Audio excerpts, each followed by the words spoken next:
Dan Ibu, ya, salam sejahtera bagi kita semua. Terpujilah Agung Sang Buddha, Namo Buddhaya. Hari ini, Selasa 29 November 2022, kembali kita akan mempelajari Sutta Samyutta Nikaya 2, nomor 24, Gatikara Sutta, yang akan dibahas oleh yang kami muliakan, Bante Dhamma Buddho. Namun sebelumnya, marilah kita sama-sama melakukan penghormatan awal dengan membacakan nama Karapata. Mari kita bersama-sama bersikap anjali. Mohon izin Bante, saya memimpin nama Karapata. Arahang Samma Sambuddho Bhagawa Buddhang Bhagawantang Abhiwademi Swakato Bhagawata Dhammo Dhammang Namasami Supatipanno Bhagavato Sawaka Sanggo Sanghang Namami. Ya, selanjutnya kami silakan pada Yang Mulia Bante Dhamma Buddho untuk menjelaskan Gatikara Sutta. Baik Bapak Ibu dan saudara-saudari sedama, jadi pada kesempatan hari ini Bante mengucapkan terima kasih atas kesempatan untuk bahas Gatikara Sutta ya. Jadi kalau Bante melihat secara gampang, sutanya ini tentang sila ya, apalagi atas sila ya, sila yang 7 yang penting. Nah, di dalam Gatikara Sutta dimulai daripada ketika Sang Buddha sedang berjalan, ya berjalan di daerah Kosala, di India sampai di satu tempat. Kemudian Sang Buddha ini tiba-tiba tersenyum. Beliau tersenyum, kemudian Bante Ananda merasa aneh. Lah kok Sang Buddha lagi jalan tiba-tiba berdiam, nah, kemudian tersenyum ya. Jadi di zaman Sang Buddha Bapak Ibu ketika para biku berjalan ya mereka berjalan berurutan ya. Nah, jadi begitu Sang Buddha berdiam diri, berhenti, nah otomatis yang di belakang berhenti, kemudian mereka bingung kenapa Sang Buddha sampai berdiam dan tersenyum di sini. Nah, kemudian yang Bante Ananda biasa beliau yang kalau dilihat dalam sutta banyak sekali paling aktif ya untuk berani bertanya secara langsung kepada Sang Buddha. Sang Buddha boleh nggak jelasin kenapa Sang Buddha bisa tersenyum di tempat ini? Nah, setelah itu beliau membentangkan tempat duduk ya, kalau kita bilang sekarang angsana ya, kalau di wihara biasa yang ada dari matras. Nah, kalau para biku biasanya hanya bawa kain ya. Nah, kemudian setelah Sang Buddha duduk, beliau bercerita bahwa di sini dulu adalah pasar ya yang sangat ramai. Dan di tempat ini yang berduduk sekarang ini adalah wihara ya di zaman Buddha Kasapa. Nah, jadi Bapak Ibu dan saudara-saudari sedama, kita selalu belajar di sini, poinnya adalah kita belajar bahwa kehidupan kita memang sudah sangat banyak sekali ya di samsara ini.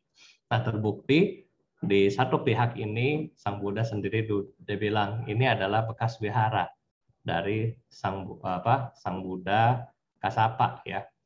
Jadi Anda bayangkan sudah berapa miliar tahun ya, mungkin sudah berapa juta kalpa. Nah, kemudian ini tempatnya beliau masih tahu ya. Nah, ini kita melihat ya di sinilah Bapak Ibu ya, kita harus memang ya pahami tentang karma di sini. Nah, sehingga kita sadar bahwa setiap tempat yang kita pernah injak ini adalah kurang lebih ya sebagai perenungan kita juga terhadap samsara. Di sini setiap perjalanan kita satu langkah di situ adalah bekas kuburan kita ya, kalau mungkin pernah mendengar istilah ini. Nah, di sini kita merupakan yang ini ya, kenapa Sang Buddha tiba-tiba duduk dan tersenyum. Oh, ternyata tempat ini memiliki historis yang lampau. Nah, sama seperti dengan Bante tambahkan secara historis ya, sama seperti dengan ketika Bapak Ibu pernah ke India.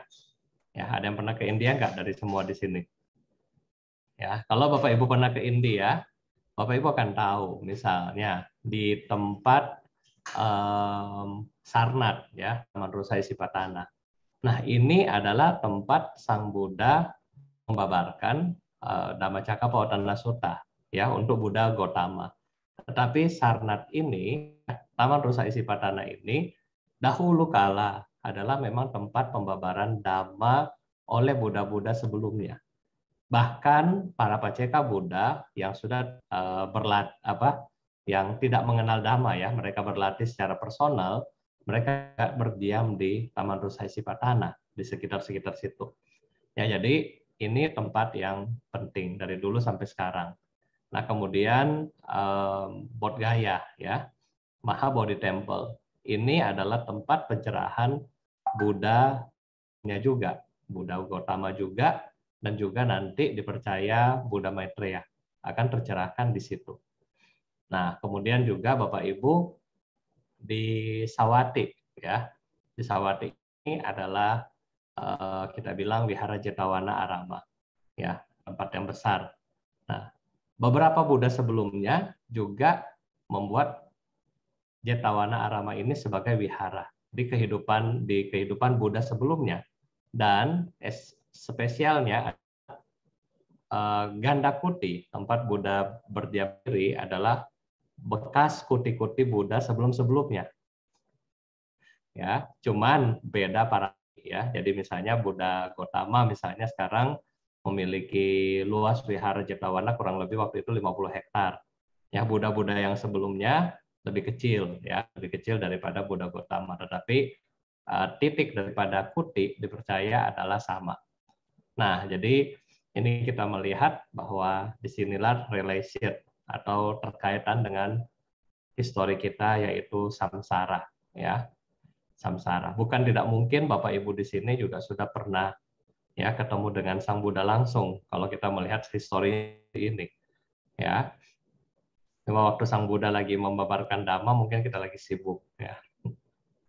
Kalau zaman sekarang sibuk pegang ego, kalau zaman dulu mungkin sibuk main game yang lain. Nah, ini Bapak Ibu. Jadi yang pertama ini adalah kita melihat secara historical dan kita melihat di sini Sang Buddha berulang kali juga menjelaskan mengenai kehidupan lampau. Ya. Nah, kemudian di dalam cerita berikutnya adalah di desa ini ya. Di desa yang mereka bilang Webilanga ya kalau nggak salah Bante Webalingga ya. Balingga ini terdapat seorang yang membuat tembikar ya yang namanya Gatikara. Nah, suatu ketika Buddha Kasapa ya. Jadi kita ini ceritanya kita mundur ke belakang ya. Jadi Buddha Kasapa suka tinggal di tempat yang dekat dengan Gatikara karena Gatikara ini dia membuat tembikar dan juga dia hanya membuat dengan tidak punya keinginan apapun untuk menjadi orang kaya, orang yang begitu besar ya, orang yang punya bisnis yang besar, tetapi dia hidupnya sederhana ya. Pokoknya dia kegiatan dia bikin, dia ada kesempatan dia bikin tembikar dan seterusnya. Kemudian Sang Buddha Kasapa ya berjalan ke daerah yang lain bertemu dengan raja. Ya, ketemu dengan raja. Kemudian raja bertanya kepada Sang Buddha, boleh nggak Sang Buddha tinggal di tempat kami ya. Jadi beda desa dengan Gatikara. Raja menolak ya. Sang Buddha Kasapa menolak. Pernyataan kedua dan ketiga juga menolak. Sampai waktu itu raja penasaran kenapa Sang Buddha Kasapa ini menolak pemberiannya. Emang siapa yang mensponsori Sang Buddha? Ya, mungkin bagi Bapak Ibu juga biasanya seperti itu ya. Kalau Bapak Ibu mungkin adalah seseorang yang memiliki kekuatan donasi atau sponsor-sponsor utama, kadang-kadang juga berpikir, kenapa ini orang nggak mau ikut sama saya? Ya, ada siapa di belakang orang? Ya, Bante pernah ditanya juga seperti itu sama satu ibu-ibu ya. Coba cek itu Bante Dhamma-Wudhu di belakangnya ada siapa? Bante bilang di belakang Bante ada kursi. Nah, jadi rajanya penasaran siapa yang menjadi latar belakang daripada orang ini. Akhirnya diselidiki, oh ternyata Gatikara, ya seorang. Nah akhirnya si raja bertanya kepada Sang Buddha, kenapa sih Sang Buddha memilih Gatikara, tidak memilih saya? Saya adalah seorang raja, dia cuma seorang pembuat tembikar. Nah kemudian Buddha kasih tahu bahwa Gatikara bukan hanya pembuat tembikar biasa, ya, tetapi Gatikara juga memiliki kualitas-kualitas yang dimana walaupun dia berdana, dia tidak memiliki kualitas yang lain, ya, seperti keegoan dan seterusnya. Karena memang dari batin Gatikara ini sudah memiliki batin yang sangat baik, ya. Kemudian Buddha memberitahu ada 7 hal, ya, yang di sini Gatikara punya, ya. Jadi Bante nggak cerita semuanya. Jadi ada 7 poin yang Gatikara punya. Apa yang Gatikara punya ini? Ya kan? Nah, yang Gatikara punya di sini Bapak Ibu adalah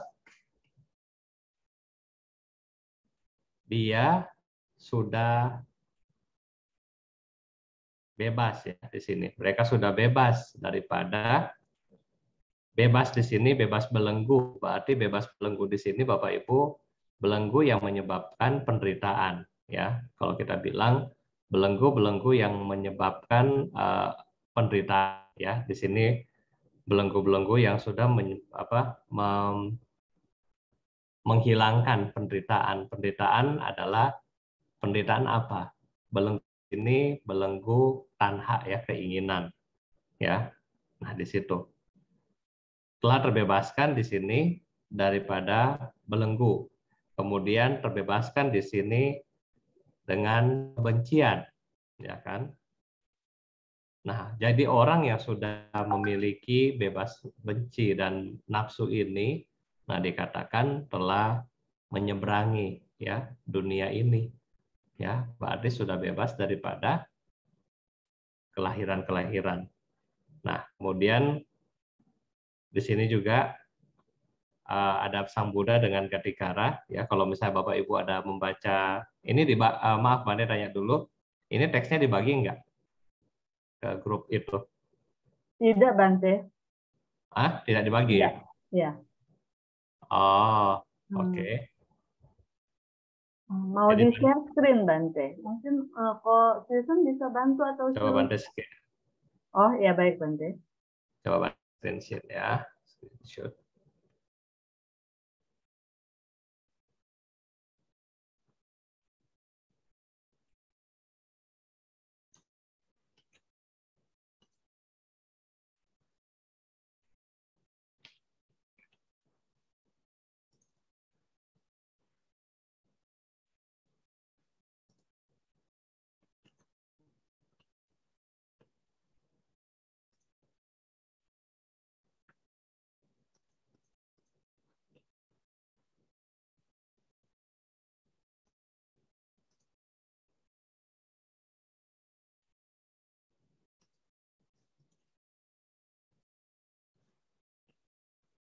Ada kelihatan ya?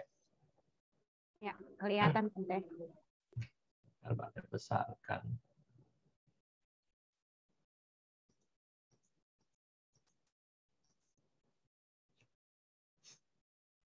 Jadi di sini dibilang bahwa dewa, ya, yang namanya Gatikara ini mengucapkan syair, ada 7 biku, ya, terlahir kembali di Awiha. Awiha ini adalah alam dewa, ya, alam Brahma, bebaskan sempurna dengan nafsu dan kebencian seterusnya.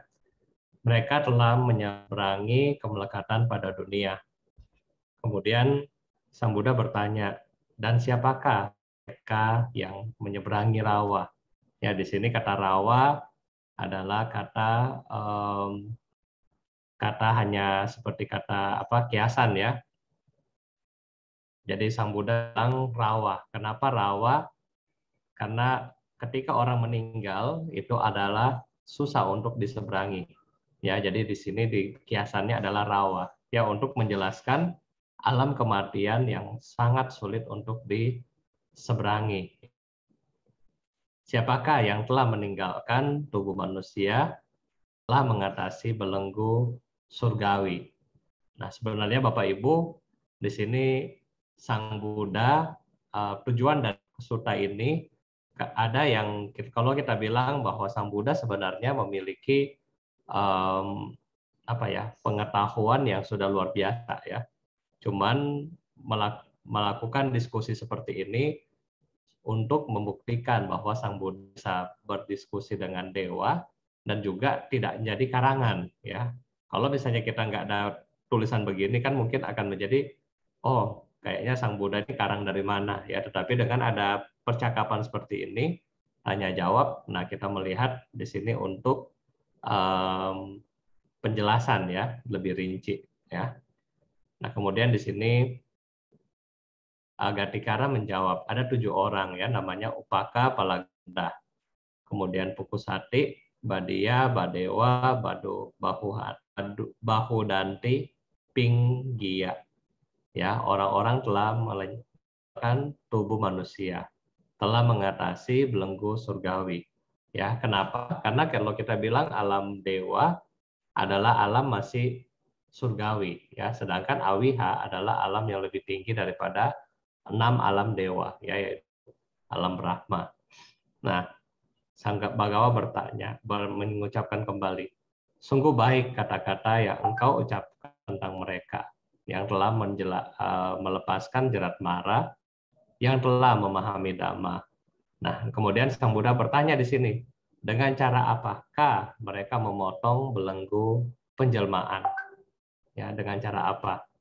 Nah, kemudian Dewa Gatikara berkata, tidak terpisah dari Sang Bagawa, tidak terpisah dari ajaranmu.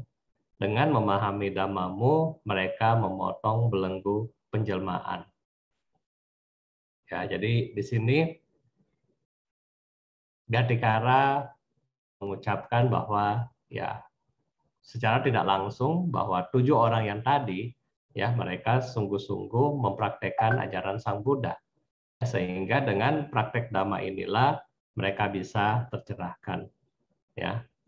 Nah, di sini di mana nama dan bentuk lenyap, berhenti tanpa sisa. Dengan memahami dhamma itu di sini, mereka memotong belenggu penjelmaan. Di mana nama dan bentuk ya, nama rupa ya, kadang-kadang kalau kita baca secara Pali, nama rupa lenyap. Nah, berhenti tanpa sisa. Dengan memahami dhamma itu di sini ya, dhamma itu di sini artinya ketika mereka masih manusia ya, yang mereka sedang mempelajari dhamma. Nah, mereka memotong belenggu jelmaan. Kemudian Sang Gawa ya, Sang Buddha puji Gatikara. Sungguh dalam kata-kata yang engkau ucapkan, sulit dipahami, sulit ditangkap. Setelah memahami dhamma, siapakah engkau mengucapkan kata-kata demikian? Jadi Sang Buddha di sini mau nanya, kamu Gatikara itu kamu ini siapa sih? Nah, Gatikara cerita ya. Di masa lampau saya orang pengrajin tembikar di Vela Lingga ya. Saat itu Gatikara ini menyokong mama dan papanya. Ya, kalau nggak salah mama papanya ini, mama papa Gatikara ini adalah seseorang yang buta ya, tidak memiliki kemampuan secara ekonomi untuk melanjutkan kehidupannya. Beliau hidupnya sebagai umat awam ya. Umat awam di masa Buddha Kasapa. Ya, jadi seperti Bapak Ibu, beliau adalah seorang umat awam, orang biasa ya. Namun di sini dia tulis bahwa aku menghindari hubungan seksual, ya.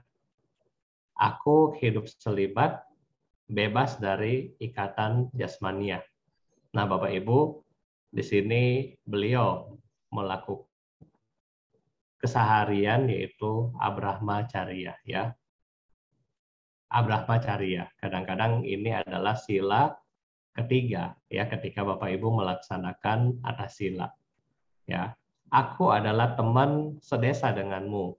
Di masa lampau aku adalah sahabatmu, ya. Jadi di masa lampau ini, ya, Sang Buddha Gotama terlahir sebagai anak seorang Brahmana. Ya, di masa lampau Sang Buddha terlahir sebagai anak seorang Brahmana.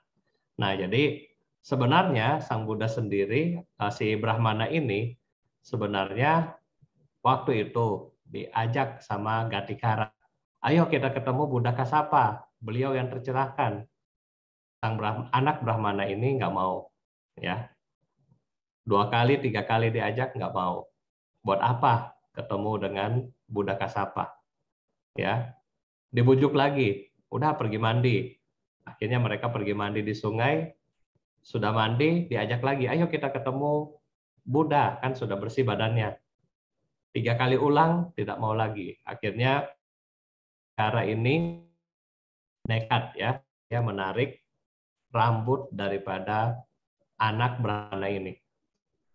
Ya, ketika ditarik rambutnya, terus sambil tarik, kemudian bilang, ayo kita pergi ketemu Buddha Kasapa. Disitulah kemudian si Brahmana kecil ini berpikir, berani-beraninya dia seorang yang secara kasta lebih rendah dari saya.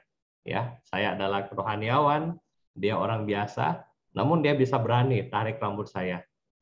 Nah, di situ yang membuat Brahmana berpikir ulang, siapa Buddha Kasapa ini? Kenapa sampai teman ini benar-benar niat, ya, untuk mengajak dia pergi ketemu dengan Buddha Kasapa.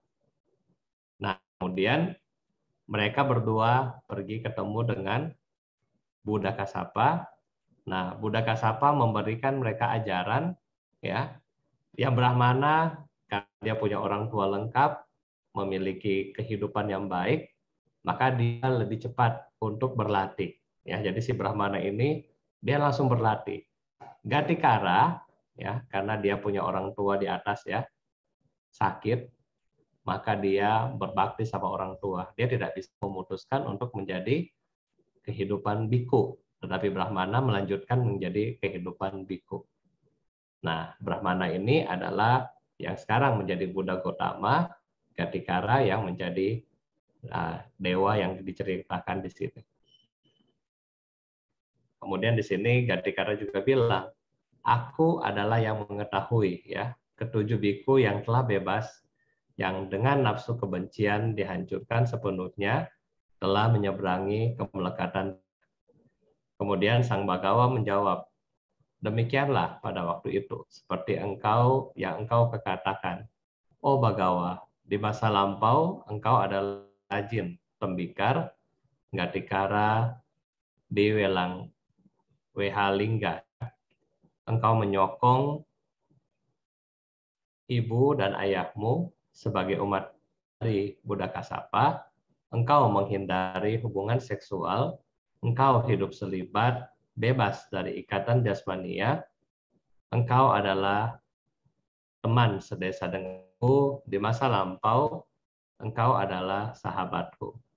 Ya, jadi ini adalah pertemuan antara sahabat, ya, yaitu Gatikara dengan Sang Buddha saat ini, ya. Nah, jadi Bapak Ibu dan saudara-saudari sedama, kalau kita melihat di sini satu poin yang penting, ya, yaitu sila Abrahmacharya, ya, Abrahmacharya. Nah, di zaman sekarang kalau kita membahas mengenai Abrahmacharya, ya, ini mungkin zaman yang agak, saya nggak tahu, ya, susah atau gampang menurut Bapak Ibu, ya, karena zaman medsos sekarang ini Ya, banyak yang kita bilang TK ya, kadang-kadang sudah tua ya. Kemarin Bante dapat info ya, sudah umur 70 ya, bapaknya sudah 70, yang calonnya juga sudah 70, tapi teman lama ketemu dan akhirnya pisah dengan istri dan suami yang sekarang, kemudian mereka jadi satu. Jadi ini zaman sekarang. Sedangkan kita melihat di sini kebajikan ya dari orang yang bisa menjaga ini semua, ya bisa mengkondisikan dia terlahir sebagai seorang dewa yang bernama Gatikara. Nah, kita melihat kekuatan dari tekad dan sila. Walaupun hanya menjalankan satu sila, yaitu dia berusaha untuk mengurangi nafsunya, tetapi dia bisa memiliki kehidupan yang baik sebagai seorang dewa.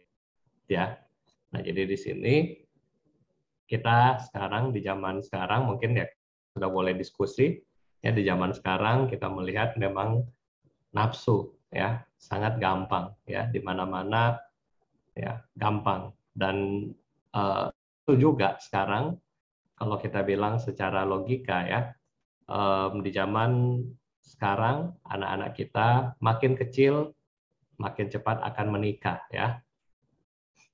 Betul apa enggak ini? Apalagi COVID 2 tahun ya, di luar kontrol Bapak Ibu ya, terutama mengenai gadget ke anak-anak ya, kita sudah nggak tahu dia aksesnya apa selama 2 tahun ini ya. Nah, ini sudah sangat membuat turun sebenarnya kehidupan, kualitas kehidupan sebagai seorang manusia ya, sudah sangat turun sebenarnya.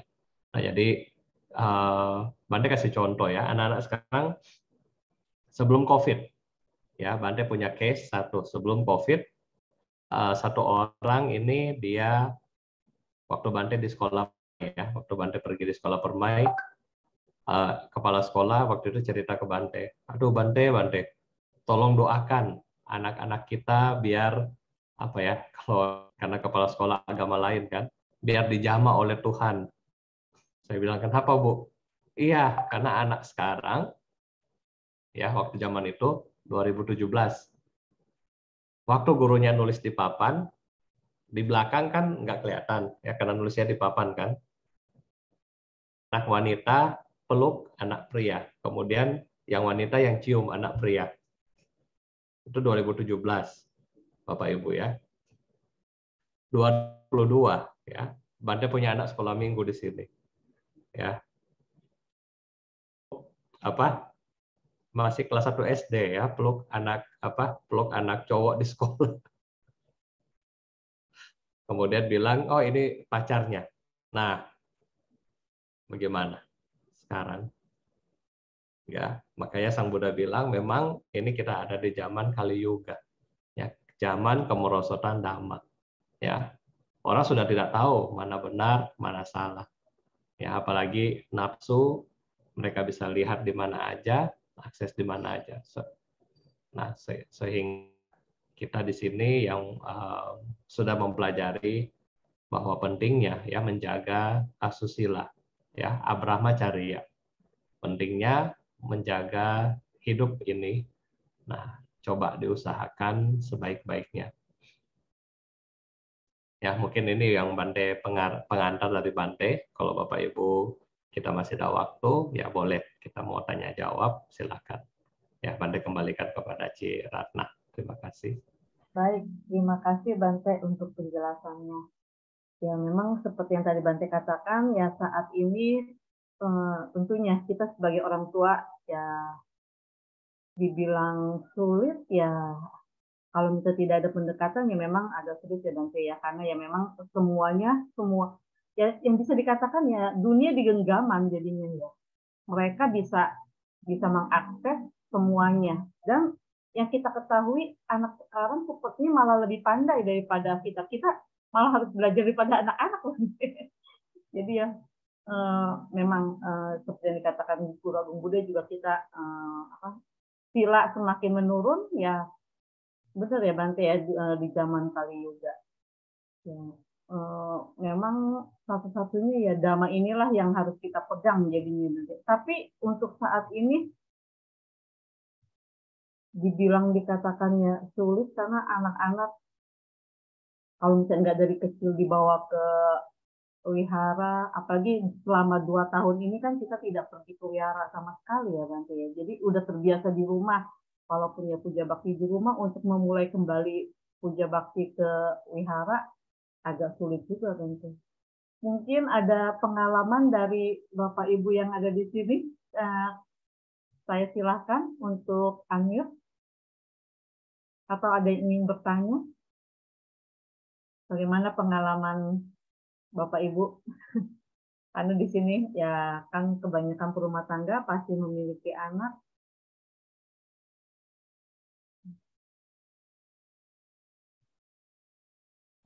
Bante, jadi kalau misalnya untuk umat awam Gatikara ini terlahir sebagai dewa, kemudian dikatakan sudah terbebas dari belenggu, tanha, dan juga kebencian.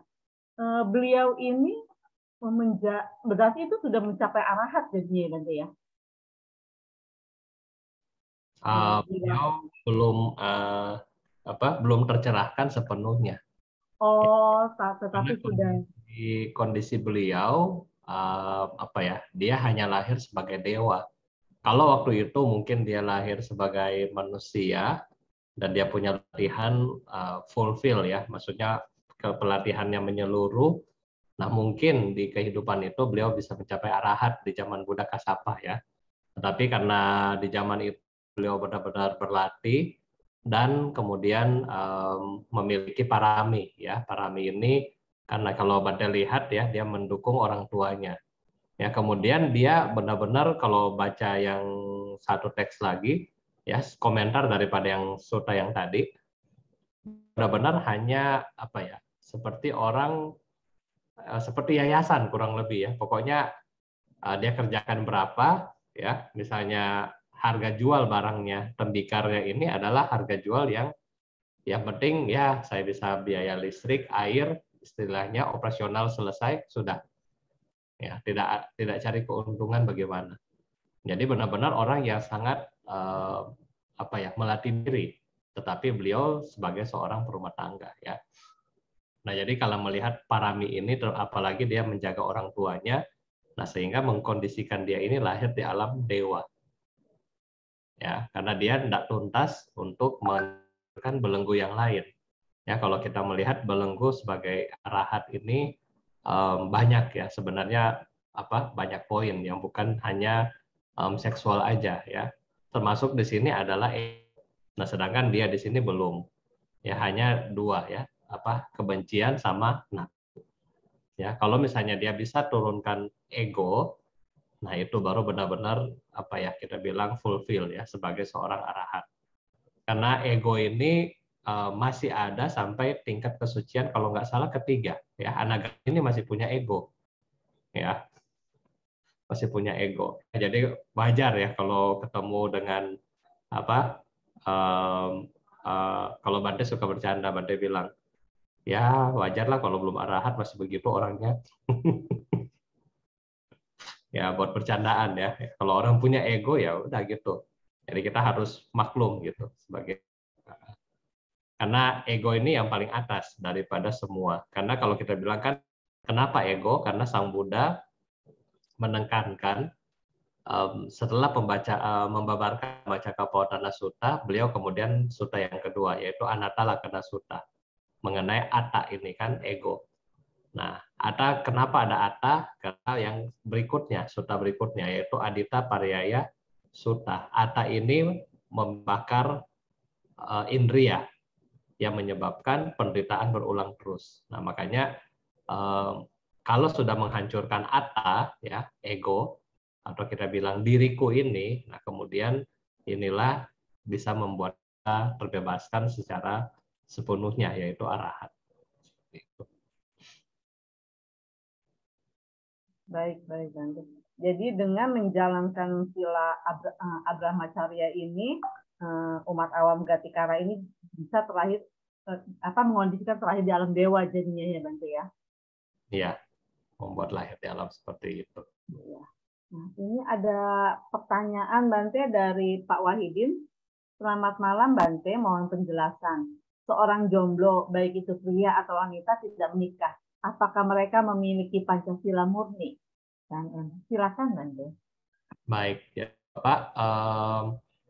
Kalau orang jomblo, apakah memiliki Pancasila murni? Ya, belum tentu, Pak.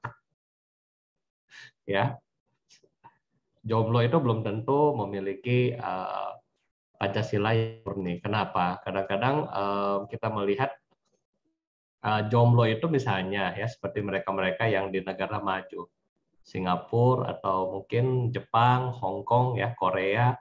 Nah, mereka rata-rata sudah nggak mau pusing dengan kehidupan yang ya kita bilanglah kehidupan seksual ya, seperti mungkin bikin anak dan seterusnya. Mungkin mereka sudah nggak pusing ke sana karena mereka merasa itu menjadi beban, ya harus 9 bulan mengandung, ya membesarkan. Daripada itu mendingan karir ya, dia ambil karir lebih banyak. Nah, tetapi masalahnya adalah oke, itu benar. Tetapi di lain pihak mereka kan masih melakukan hal yang lain, misalnya dugem, ya kan, pergi minum, ya mungkin ada yang beberapa juga hobinya jomblo juga, tapi hobinya mancing, ya dan seterusnya. Jadi kalau kita melihat ini, Bapak Ibu, ya seharusnya kita benar-benar ini ya bukan masalah hanya di jomblo atau orang yang menikah, ya. Tetapi di sini benar-benar prinsipal kita mau nggak kita melaksanakan sila ini dengan baik dalam kehidupan kita sehari-hari. Jadi prinsipal ini yang menjadi komitmen bahwa kita melakukan ini dengan harapan kita mau menjadi orang yang bahagia. Seperti Bapak harus punya pikir ketika Anda mempraktekkan Dharma, seperti ketika Bapak Ibu mau pergi ke kantor ya atau mau pergi toko. Apa yang Anda harapkan? Saya hari ini pergi supaya dapat cuan. Ya, supaya misalnya bagi yang suka mau beli tas yang mahal supaya tas bisa beli. Yang mau beli iPhone 14 semoga rajin kerja dapat bonus beli iPhone. Tujuannya itu ya sama dengan kita melaksanakan sila ya atau praktek Dhamma. Tujuannya satu, semoga saya bisa bahagia dan terbebas dari penderitaan di masa mendatang. Jadi ini yang harus kita punya gitu. Ya, bukan karena Bante Dhamma Wudhu suruh. Ya, bukan. Ya. Tujuan utama praktek Dhamma adalah supaya saya bahagia dan bebas dari samsara. Ini ya. Ini yang paling jauh sebenarnya. Kalau yang dekat-dekat mungkin ya semoga saya dapat semoga dapat rezeki, ini yang kecil. Tapi yang paling jauh adalah itu. Terima kasih. Ya, baik Bante. Jadi harus memiliki tujuan yang lebih baik jadinya Bante ya. Bagaimana Pak Wahidin? Atau ada pertanyaan lain dari Bapak dan Ibu? Silakan. Oh, ada lagi. Kenapa seorang Sayale masih memegang uang? Padahal Sayale itu adalah seorang petapa. Ya, silakan Bante. Baik ya. Kenapa Sayalai masih memegang uang? Nah, karena kalau kita melihat dari sila Sayalai itu, ya kalau silanya 8. Nah, di mana uang memang nggak masuk di dalam hitungannya. Ya, jadi memang uang itu nggak masuk di dalam hitungan, tidak masuk dalam silanya. Ya, yang punya sila tidak memegang uang itu adalah biku dan samanera, ya 10 sila ke atas. Jadi di situ adalah misalnya sila yang biasa kita lakukan jata rupa, ya jata rupa, rajata patigahaya, ya tidak menerima uang emas dan perak, ya tidak menerima uang emas dan perak di sini, ya tapi di dalam teks hanya 2 emas dan perak, ya. Nah jadi ini yang dilakukan untuk menghindari sebenarnya apa pertapa atau para sangha ini daripada pikiran-pikiran yang lain, ya, daripada tujuannya. Sebenarnya hanya itu tujuannya. Ya, kenapa kita melihat di zaman India dulu, Bapak Ibu, sampai hari ini India ya, kalau Bapak Ibu pernah pergi benar-benar sangat susah. Ya, memiliki kasta yang berbeda-beda, pendidikan yang berbeda-beda, karir yang berbeda-beda, sehingga ketika melihat uang ini ya bisa menjadi sesuatu yang apa ya, sangat besar harganya, sangat besar nilainya. Ya, Bante kasih contoh di Bodh Gaya. Yang pernah ke Bodh Gaya sini siapa? Cirana pernah? Oh, pernah. Pernah Bante, ya. Pernah lihat yang banyak Bante palsu kan? Iya Bante. Ya, kalau Anda ke Bodh Gaya itu banyak ya yang pakai baju begini, ya nanti dia datang ketika rame ya, musim turis, seperti musim turis dia datang. Nah, nanti datang satu pos. Jadi ada satu pos, mereka datang masih pakai baju biasa. Ya, tapi sudah gundul begini. Nanti datang pakai baju biasa. Sampai di pos ini berubah. Ya, langsung jadi biku, pakai baju begini. Ya, sampai ke sana ke Bodh Gaya datang pindah patah, pegang duit, pegang bol, baca-baca ya. Baca-baca kadang-kadang salah bacanya juga, yang penting dapat dana gitu. Nah, kenapa begini Bapak Ibu? Ya itu karena turis ya, karena turis dia nak ngerti, terutama dari kalangan non pada menganggap oh bantenya kasihan ya, jubahnya lecek, ya kasihan. Pada akhirnya memberikan dana. Ternyata disalahgunakan ya, disalahgunakan sama mereka. Nah, ini Bante karena Bante lama tinggal di Bodh Gaya, Bante tahu dan Bante kadang-kadang tanya ke mereka, kenapa kamu melakukan ini? Dia bilang, iyalah Acan, kalau saya melakukan ini, saya melakukan ini dalam 3 bulan, ya, saya bisa hidup selama 1 tahun berikutnya. Anda bayangkan itu. Ya, UMR di India hanya 6.000 rupiah. Kalau dia mendapatkan satu hari misalnya kita bilanglah 1.000, berarti 1 bulan dapat berapa? 30.000 ya, udah 5 bulan dia aman. Nah ini Bapak Ibu ya, jadi ya ini alasan mereka menjadikan ini seperti mata pencaharian. Ya, nah itulah kenapa Sang Buddha agak strictly di situ, semua emas dan perak di sini ya, tidak menerima dan tidak mempergunakan. Cuma di zaman sekarang kita juga nggak bisa bilang ini fulfill gitu ya, karena di zaman sekarang agak susah ya, agak susah. Karena gini, contohnya kita di Jakarta ya. Kita di Jakarta. Kalau misalnya di Jakarta umat sibuk, betul nggak? Bapak Ibu sibuk nggak? Kalau Bante mau minta 24 jam, ayo sama Bante.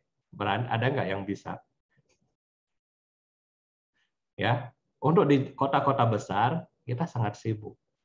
Ya, saya pernah kerja sebagai tax consultant. Saya sendiri waktu kerja sangat susah untuk ke wihara. Ya kan? Daripada saya ke wihara, kalau saya bikin pajak di rumah 1 jam $25. Kalau di kantor casnya $100 ya. Nah, jadi kesibukan kita ini mengakibatkan kita enggan untuk ke wihara. Berbeda dengan negara mayoritas Buddhis. Ini kita mesti lihat pola pikir yang berbeda ya. Kita di sini minoritas, di sana mayoritas. Mayoritas apa? Umatnya semuanya Buddhis. Semuanya mengkondisikan. Ya kan? Misalnya contoh, kalau Bante di Thailand, ya jam makan, kita lagi jalan di luar wihara. Yang punya toko restoran akan panggil, Acan sini, sudah makan belum? Kalau belum, terima di sini. Kita di bandara, kita jalan, yang jualan Buddhis. Acan, sudah ada minum belum? Kalau belum, saya ke dana. Kalau di Indonesia bisa nggak? Ya. Harus ada yang nemenin Bante. Nah, kalau nggak ada yang nemenin, nggak ada yang nawarin Bante. Betul, harus ada yang temenin kan. Nah kalau yang temenin, misalnya kalau kayak Bante yang suka mobile begitu, tiketnya mesti 2, siapa yang membayarin satunya? Ya kan? Kalau kita nggak jalan, bagaimana yang di kampung? Otomatis ya kita mesti atur sebisa kita. Otomatis bisa contoh, jam makan kita mesti flight setelah jam makan, mau nggak mau. Ya supaya menghindari yang tadi.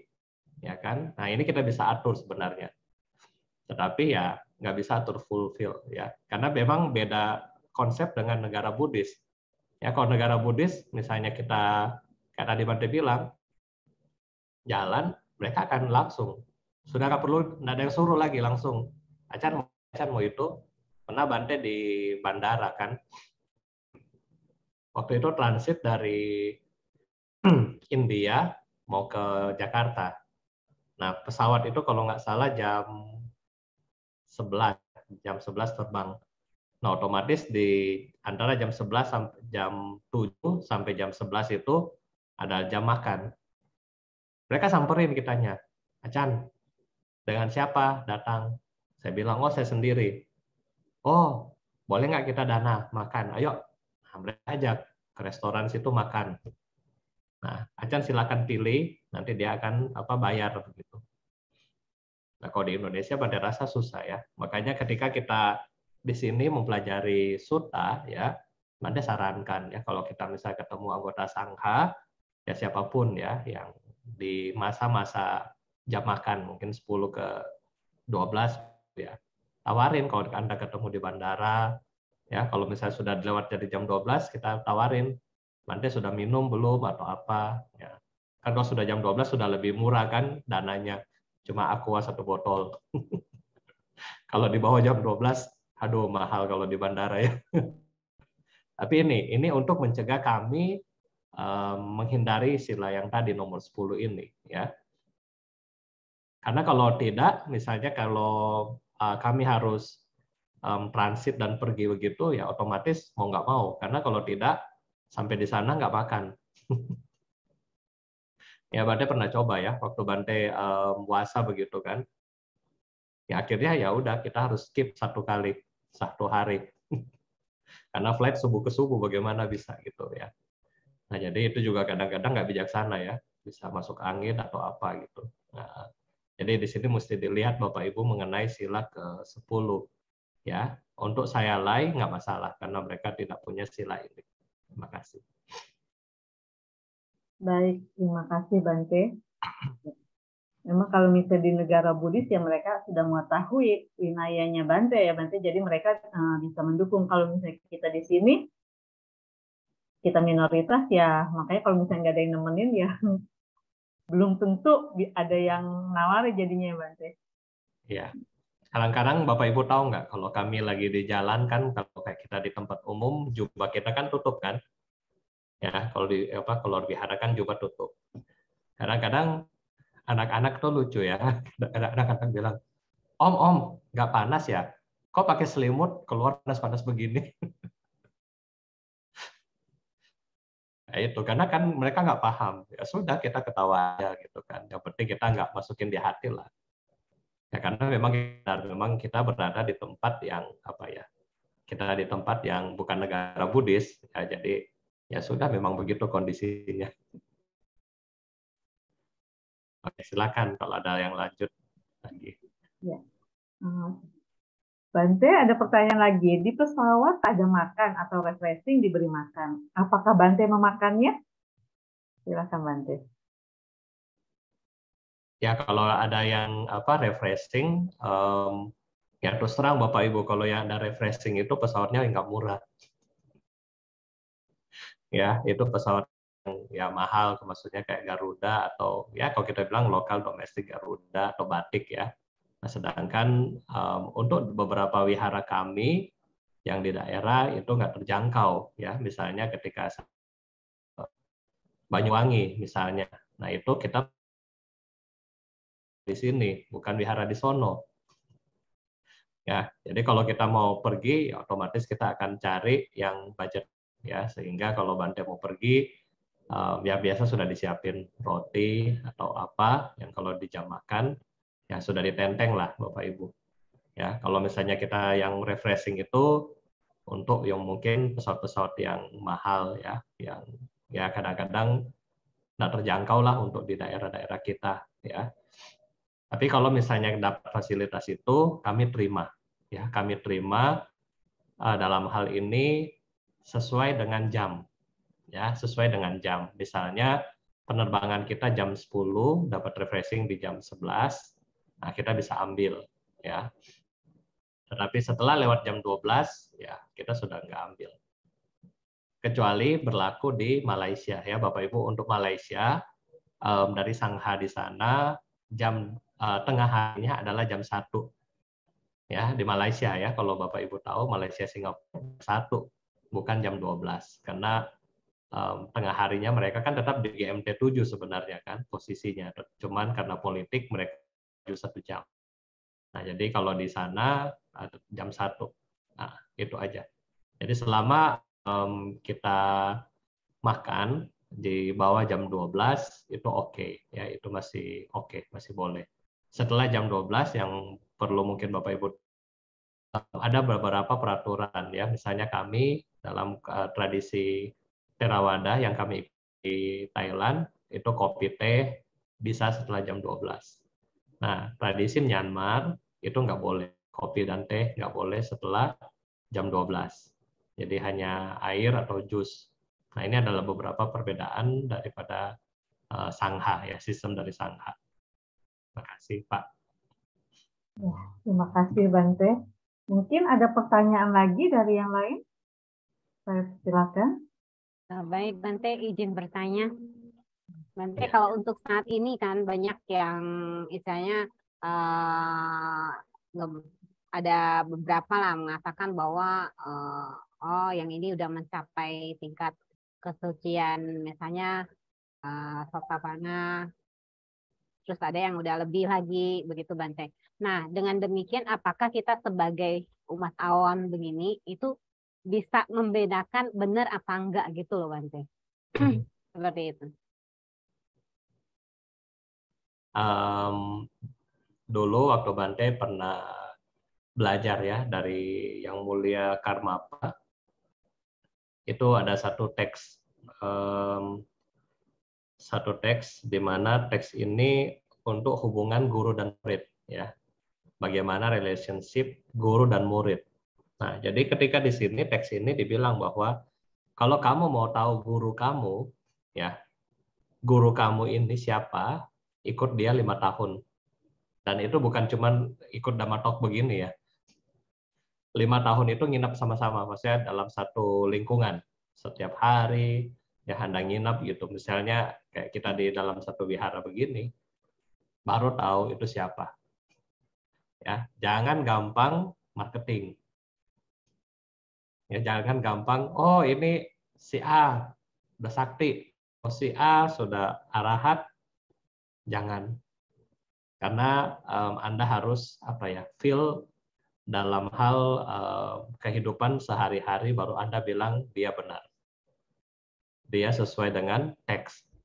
Ya, kalau seperti ini ya mungkin ya kita bilang kita bisa atur ya cuma 1-2 jam. Ya kan, Bapak Ibu ikut saya nggak nanti habis ini? Sudah enggak. Nah, itu kita bisa atur, acting istilahnya kan. Tetapi ketika hitung 24 jam itu enggak.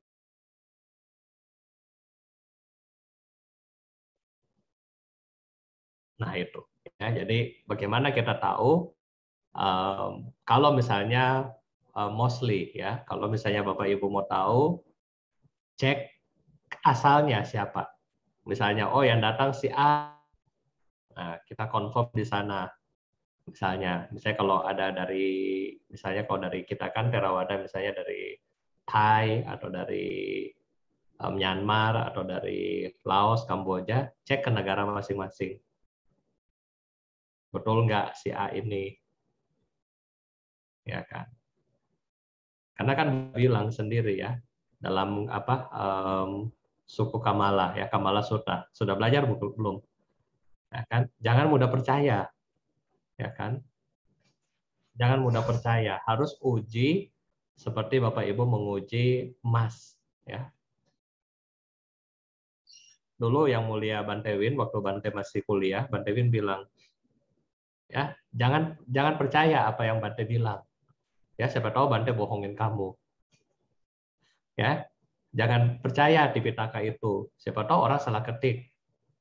Ya, tetapi hipasiko, yourself tahu ini apa.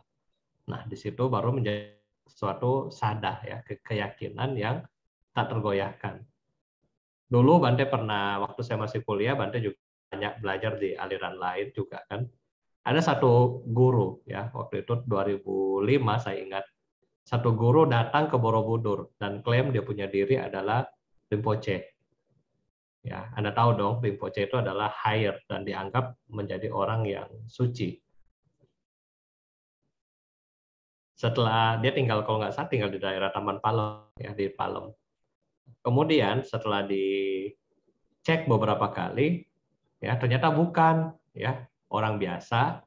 Memang dia bisa baca karena dia pernah sekolah di situ, yang ngomong-ngomong gitu, suaranya bagus, gayanya ada, cukup cuangyen, kemudian datang ke Indonesia klaim Rinpoche. Ya ini Bapak Ibu ya, ini sudah ada beberapa case ya yang saya sudah lihat sendiri Pak case, dan ya mesti benar-benar kita alami langsung, baru kita bisa bilang orang ini betul ya, mesti alami langsung, bukan karena datang sekali ya kan, nah, itu enggak ya gitu Pak Cilusi ya, Namo Data. Ya, baik Bante. Bante, kalau soal Rinpoche ini kan sangat menarik ya Bante ya. Di Tibet sana mereka itu kalau yang Rinpoche itu mereka kelahiran kembalinya mereka itu kan ada ya Bante ya, cerita bahwa dia bisa tahu dia kelahirannya nanti di mana lagi. Itu apakah merupakan satu tingkat, maksudnya abinya yang mereka dapat atau gimana itu Bante? Ya Bapak Ibu, kalau kita melihat latihan ya, untuk latihan karena Bante istilahnya dari kuliah belajar ini Tantra, dan Bante juga pernah beberapa kali ke daerah-daerah situ ya, Nepal, dan kayak misalnya ini tiap akhir tahun, biasa saya di India, memang karena beberapa pelajaran dari Karmapa atau His Holiness Dalai Lama langsung, kayak besok ini His Holiness Dalai Lama akan ke Bodh Gaya, ya tanggal-tanggal 16 sampai akhir tahun ya, dan kebetulan Bante juga ke sana. Nah, jadi memang Bante sering kalau ada jadwal, Bante pergi untuk belajar ya. Dan kenapa begitu? Karena Bapak Ibu tahu nggak, latihannya banyak. Ya, latihannya banyak. Yang kedua adalah mereka berlatih bukan ketika umur besar, tetapi mereka berlatih dari mereka kecil. Ya, untuk mereka berlatih kadang-kadang dari umur 5 tahun sudah dibawa ke wihara. Waktu Bante di Nepal, satu orang tua ya bawa anaknya ke wihara. Orang tuanya yang nangis, anaknya senang. Ya, karena orang tuanya bilang, "Saya petani, ya, hidup cuma bisa 6 bulan." Karena di Nepal situ kan beku kan. Jadi hidupnya cuma 6 bulan petani. 6 bulan beku, nggak bisa tanam apa-apa. Nah, jadi pendidikan, kesehatan ya otomatis akan susah. Ya, jadi anaknya difunction ke wihara, suruh jadi samanera kecil. Ya, coba Bapak Ibu mau nggak begitu? Ya biasa kalau sudah grade-nya ada jelek baru, Bante anak saya nakal, ambillah. Tapi kalau bibit unggul nggak mau. Ya, nah ini kebalik. Nah sehingga dari kecil seperti, nah mereka apa ya sudah terlatih ya.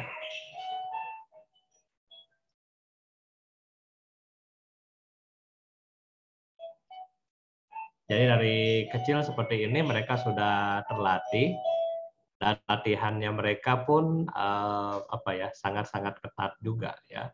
Misalnya pada contoh mereka namaskara itu harus 100.000 kali ya, 100.000 kali yang namaskara panjang. Nah kita sanggup nggak? Nah sehingga ketika mereka memiliki latihan yang demikian kuat ya otomatis mereka bisa memiliki abinya. Ya kan, abinya ini terbentuk daripada kekuatan konsentrasi atau jhana.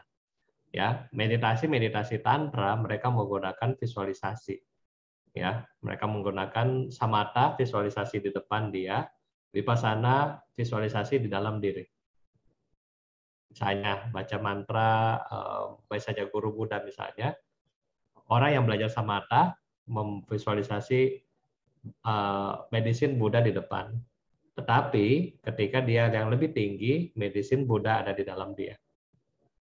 Dan seluruh badan divisualisasikan dia itu adalah Buddha. Nah, makanya abinya mereka bisa.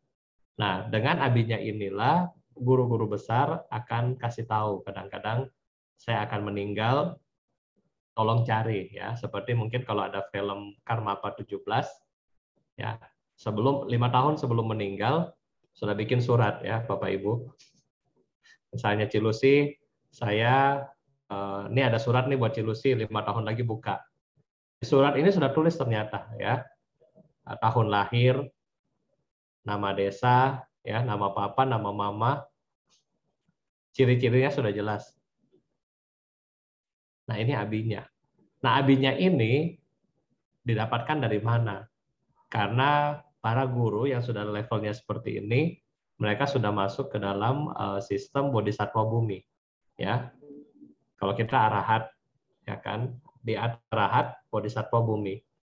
Bodhisatwa bumi kalau dalam teks mereka arahat ini level 4. Ya, kalau seperti Kuan Im 10. Nah, jadi kalau misalnya sudah masuk ke sini, otomatis mereka lahir dengan keinginan sendiri, ya, ingin menjadi, tetapi ingin menjadi yang lebih baik, ya, karena demi menyelamatkan semua makhluk, gitu, ya, bawa tanha kalau kita bilang, ya.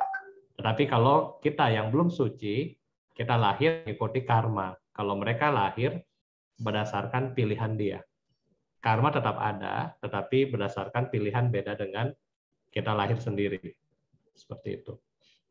Misalnya dia mau lahir, misalnya dia lihat, oh misalnya Ci Ratna orangnya baik, oh kalau saya meninggal mudah-mudahan saya bisa jadi anaknya dia. Nah, ini adalah pemilihan, ya, seperti kita melihat bodhisatwa yang ada di alam Tusita mau lahir ke Ratu Mahamaya. Nah, ini, nah, jadi sudah seperti ini Bapak Ibu, ya. Jadi ketika kelahiran, nah ini sudah beda, ya. Ini Cilusi. Baik, Bante. Terima kasih, Bante. Terima kasih, Bante. Mungkin ada pertanyaan dari Bapak atau Ibu yang lain? Ini ada tambahan pertanyaan, Bante, dari Pak Wahidin. Bagaimana caranya Bante makan pada lintas waktu yang berbeda, Bante? Silakan, Bante. Baik, kalau lintas waktu yang berbeda, kita mengambil jam yang setempat, Pak. Ya, jam yang setempat, ya. Kalau Bante ke Malaysia misalnya, ya Bante mengikuti jam setempat, yaitu jam 1. Ya, misalnya di sana jam 1, ya maksimal jam 1 tetap. Nah, kalau misalnya Bante ke India, ya kan, kita mengikuti jam India, ya. Misalnya jam 1 India, bukan jam 1 Indonesia. Karena jam 1 Indonesia baru di situ jam 10.30, ya, beda 1 jam setengah. Nah, kalau lintas dalam penerbangan, kita bisa lihat di itunya. Bisa lihat di jamnya. Tetapi lebih aman kalau para biku ketika ada matahari, berarti itu sudah mulai bisa makan. Ya, kalau confuse yang itu mungkin yang tengah harinya confuse. Tapi kalau kita penerbangan subuh, misalnya sudah ada matahari, kita sudah bisa lihat matahari ada, kita sudah bisa di situ. Gitu Pak Wahidin. Jadi bisa disesuaikan ya, Bante, ya? Ya, bisa disesuaikan. Mungkin ada pertanyaan lagi dari Bapak atau Ibu yang lain, silahkan. Bante, izin tanya. Silahkan. Bante, tadi di dalam sutta itu kan ada kalimat alam kematian yang sangat sulit diseberangin. Bisa lebih jelas maksudnya apa, Bante? Kasih. Jadi alam kematian sulit dilewati, ya. Ya, memang kenapa sulit dilewati? Karena kembali lagi Bapak Ibu kepada kemelekatan kita. Ya kan? Bante kasih contoh kemelekatan ya, yang simple. Misalnya Bapak Ibu di sini punya nggak peliharaan? Misalnya kucing ya, atau ikan ya. Kalau zaman kemarin ikan cupang gitu ya. Atau ibu-ibu mungkin zaman kemarin hidroponik gitu. Nah, ketika Bapak Ibu misalnya sekarang sudah punya kan, karena waktu COVID sudah beli. Nah, kemudian sekarang zaman sudah non-COVID, masih new normal. ada penerbangan, Anda pergi. Misalnya pergi ke Singapura lah 2 minggu. Kira-kira mikirin nggak, misalnya si Meo makan apa hari ini? Ya kan? Ini contoh, baru satu. Baru si Meo.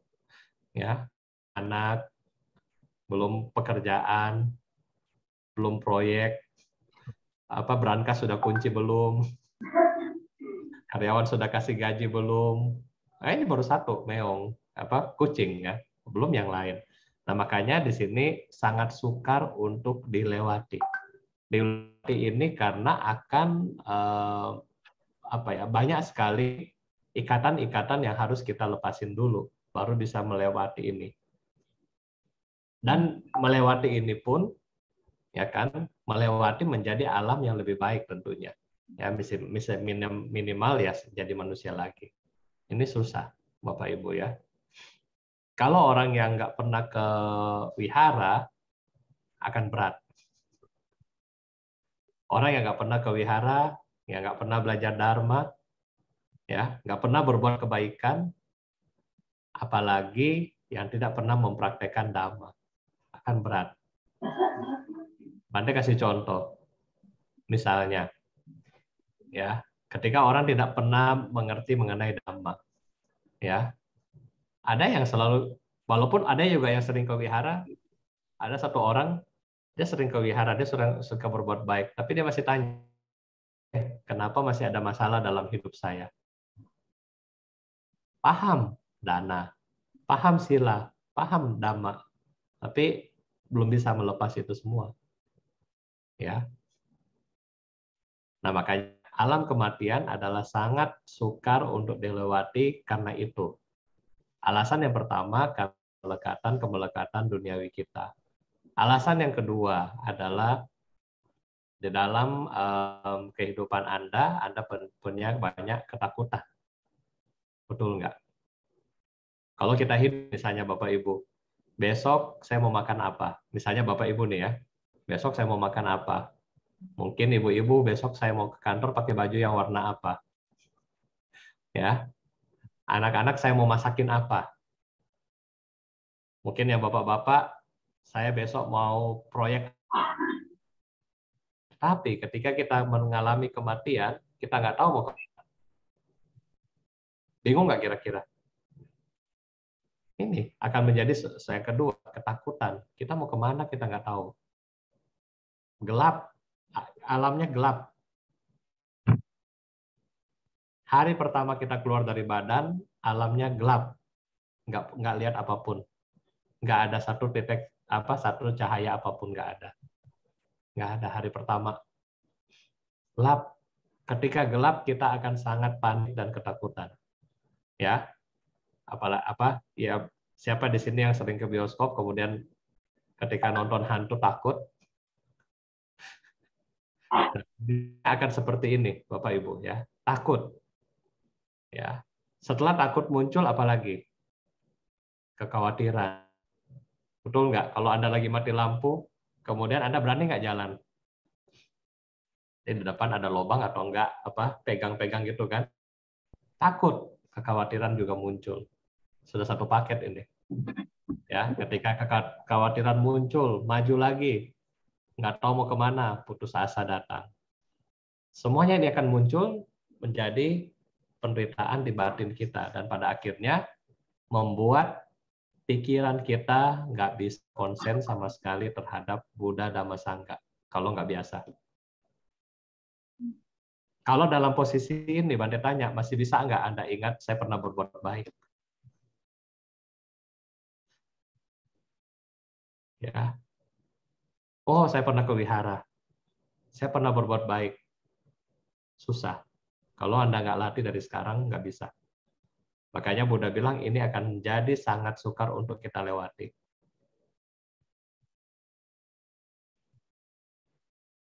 Nah, ini berat ya. Makanya ini ketika kematian ini akan sangat berat. Nanti Bante saran, kalau ada di YouTube ya, Anda belajar tentang Bardo ya. Life Between Life ya. Nah, Bardo itu yang Tibetan punya, atau The Book of Tibetan the book Dead and Dying. Nah, coba cari itu di Gramedia. Ini menjelaskan ini semua Bapak Ibu. Di hari keberapa ya. Belum lagi, ini kan secara mental. Ini secara mental Bapak Ibu. Belum lagi penderitaan secara fisik. Badan kita ini terdiri dari 4 unsur. Masing-masing unsur sebelum kita meninggal akan hilang. Misalnya, nafas terakhir. Misalnya, panas dulu, panas hilang. Badan kita akan sangat kedinginan. Ya, kalau di film-film, kalau orang mau meninggal, dingin kan? Unsur panas hilang. Jadi kalau Anda di ICU, Anda ingat, aduh saya sudah kedinginan. Bante Dhamawudo bilang ini tahap pertama. Yang kedua, panas hilang. Yang kedua, air hilang. Air hilang, badan kita akan keras.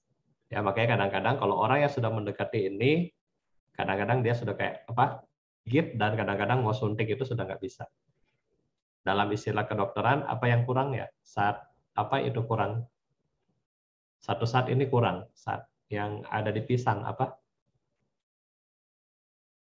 Saya lupa. Saat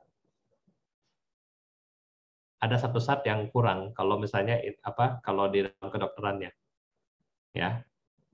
Nah ini Bapak Ibu ya. Yang ketiga, mulai berkurang itu air. Ya, air sudah berkurang. Yang panas, air, kemudian padatnya. Nah kemudian si udara yang terakhir. Ketika udara selesai, terurai, nafas kita nggak ada lagi. Di situ kematian secara medis. Ya, ini sangat sakit sekali. Ketika yang padat, yang ketiga ini sakit Bapak Ibu, sakitnya 10 kali daripada Anda duduk meditasi 1 jam. Kramnya ya. Dan itu bukan hanya di kaki, satu badan. Ketika kita di kaki sakit ya, bisa konsentrasi nggak? Nggak bisa. Apalagi kalau dari ujung sampai ujung kaki. Ya, Bante pernah tahu ini dari Pak Handani ya. Pak Handani dulu dia pernah melewati satu masa koma. Dia cerita sudah sampai ketiga ini. Dia bilang, Bante, rasa sakit yang tidak bisa diceritakan. Dan dari ujung kepala sampai ujung kaki. Mau teriak, buat apa? Mau nangis, buat apa?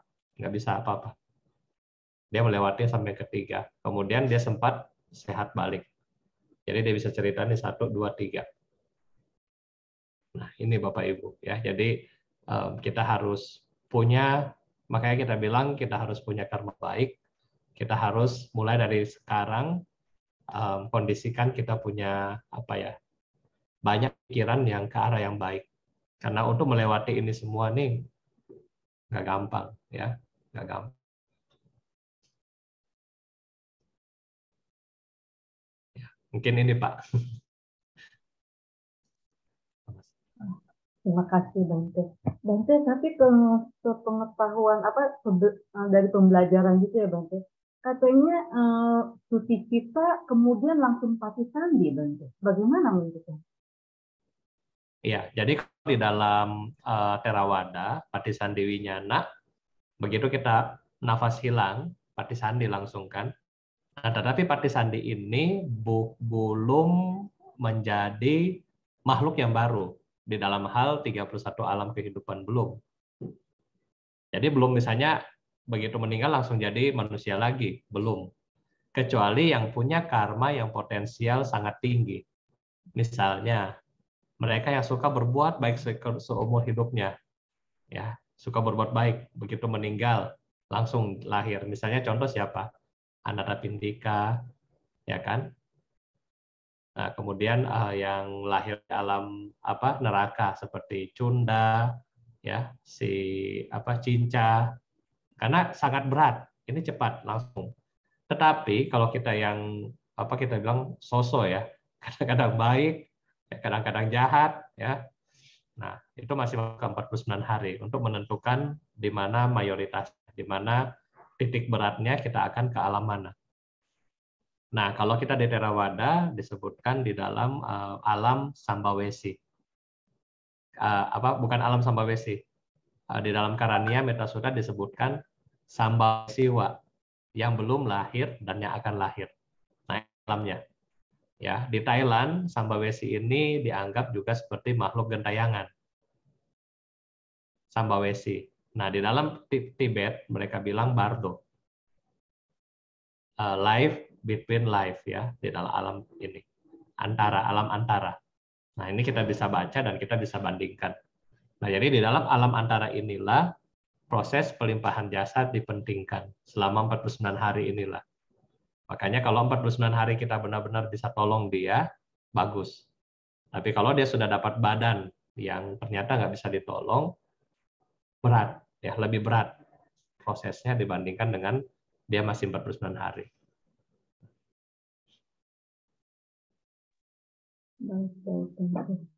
Bante, tapi kalau misalnya kita sudah sering melakukan perbuatan baik, tetapi karena itu sudah sering kita melakukan perbuatan baik, jadi seperti sudah menjadi suatu kebiasaan. Seperti sudah tidak ada ingatan bahagia atau apa, karena ya itu udah menjadi suatu kebiasaan. Itu bagaimana itu? Sebenarnya kalau Bante bilang, karena kita di Indonesia ini agak beda ya, karena terus terang kita kan baru dalam hal pembelajaran damai. Anda merasa berbuat baik itu biasa gitu. Sedangkan di negara mayoritas ketika mereka berbuat baik itu mereka punya satu happiness yang tinggi. Ya. Satu happiness yang tinggi. Misalnya contohnya tadi Bante bilang, ketika mereka berdana seperti air. Ya. Kadang-kadang mereka walaupun kadang-kadang Bante lihat juga ya Bante baru pulang nih dari Sakonakon ya, dari tempat saya puasa pertama. Ya, Bante kembali ke daerah sana. Bante ketemu dengan umat-umat yang 10 tahun lalu dana makan ke Bante dan seterusnya ya. Sampai hari ini mereka walaupun tiap hari berdana makanan, mereka punya suatu kebahagiaan ketika mereka memberi. Ya. Jadi ketika mereka memberi itu kelihatan dari mukanya, dari gesturnya bahwa mereka punya seperti rasa syukur dia bisa berbuat baik hari ini. Nah, ini yang Bante rasa umat Buddha kita di Indonesia belum ya, karena menganggap ya mungkin karena motivasi berbeda, karena rasa Anda berbuat baik supaya saya dapat hoki dari Bante. Sedangkan mereka di sana berbuat baik karena mereka rasa ini kesempatan dia untuk melakukan. Bahkan Bante punya umat itu yang waktu di Thailand pakai tongkat. Kemarin Bante pikir waktu COVID sudah nggak ada ya. Masih ada, masih ketemu Bante. Oh, nggak, masih bisa lewati ini semua. Nah, jadi itu Bapak Ibu. Sampai walaupun pakai tongkat ke wihara, ya kan, bisa berdana apa? Ya. Makanan yang paling mewah di situ Bante dapat itu hanya susu kayak Indomilk begitu ukuran kecil ini. Itu paling mewah di situ. Ya, tapi mereka memberi dengan ikhlas. Itu rasa yang berbeda dengan kita. Ya. Makanya di sini juga keikhlasan ini ya, ketika Anda memberi ini, ya itu juga sempat dibahas oleh Sang Buddha ketika beliau berada di Jetawana. Ya, waktu itu Anathapindika dan Pasenadi Kosala. Ya. Raja marah, kenapa semua biku perginya ke Sang Buddha, mau ke tempat saya di istana. Nah, begitu Sang Buddha kumpulin kepada biku, Sang Buddha tanya, kenapa? Iyalah, Bante, kalau di Anathapindika langsung yang berbuat baik. Ya, jadi biku merasakan kehangatan dalam hal pelayanan. Ya, bukannya bikunya gila hormat, bukan ya, tetapi punya kesan. Nah, kalau di istana, karena di istana ini rajanya cuma suruh staff kan, anak buah. Jadi rasanya beda, yang penting kerjaannya beres. Bante sudah dapat makan, udah pulang gitu. Ini kesan yang berbeda di sini. Ya, makanya ini ketika Anda berbuat baik ya, kita punya kesan ya, mesti bersyukur karena kita bisa berbuat baik.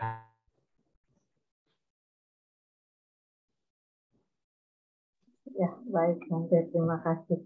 Ya, karena memang Itu juga saya rasakan karena sudah menjadi suatu kebiasaan sepertinya ya udah biasa saja jadinya gitu ya Bante. Berarti harus dimunculkan rasa keyakinan, kebahagiaan seperti itu ya terutama ya tiga tahap itu jadinya ya Bante ya, sebelum, saat, dan sesudahnya ya. Betul. Baik, terima kasih Bante. Mungkin ada yang lain, silakan.